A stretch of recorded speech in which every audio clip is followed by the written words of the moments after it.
Hello everyone. Today I will show you how to replace the battery. Please make sure the machine is turned off when replacing the battery to avoid accidents.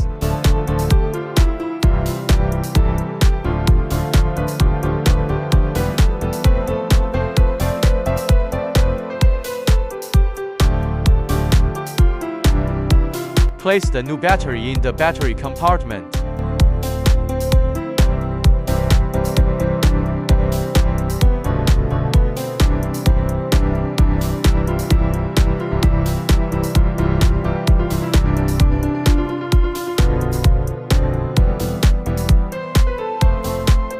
Power on test to check if the battery is working properly.